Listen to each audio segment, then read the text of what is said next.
Thank you, Mr Acting Deputy President. I don't normally do this, but I at least want to give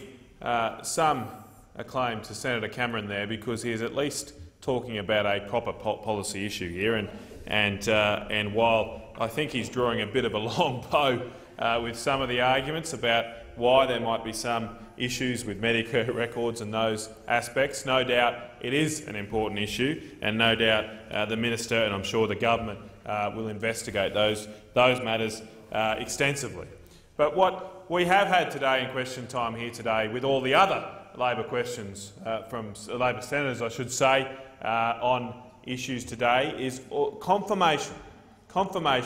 that on that side of the chamber they are more focused on the jobs here in Canberra than the jobs out in the wider community. They are more focused on wanting to argue about who's got what job, who's doing what down here, not about what we can do to create jobs in this country, because we have not had one question that I can remember, one question in the last fortnight, from the other side about, say, the Chinese Free Trade Agreement, which is actually going to create jobs in this country, which is actually going to create economic opportunity in Australia, create well-paying jobs, create higher exports. No questions about that, but all I want to focus on is politics here in Canberra, and I think that's what people are sick of. It's what people are really sick of. Now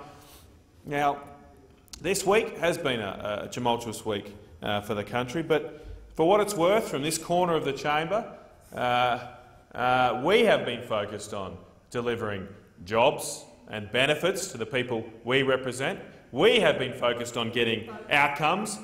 for regional Australia, and I believe we have got those outcomes for regional Australia because we are going to go into a new relationship with a new Prime Minister, focused very firmly on getting a good deal for small business, getting a good deal for families, and getting a good deal for jobs in regional areas. And all those things are covered off in the new coalition agreement we have with the new Prime Minister, and I'm looking forward to that agreement coming to fruition and delivering those gains to regional Australians and to people who live where you can actually see the Milky Way. And I do take some solace in the newfound interest that the Labor Party have in the operations of the Nationals Party now, because usually they don't take much interest in the areas of this country where you can see the Milky Way at night. They don't particularly care about those areas because they're focused on the capital cities, but at least they're now taking notice, and we will deliver for those people in the coming years, I'm sure. Now, in the time left remaining, I want to correct or put in context some of the issues that Senator Conroy in particular raised. Senator Conroy has an obsession and a fascination with one particular individual who has had there are claims about misbehaviour, and I think the Leader of the Government and the Senate summed up well that these matters should be investigated. Indeed, it's exactly the same position that the Labor Party took when they were in government. Exactly the same position.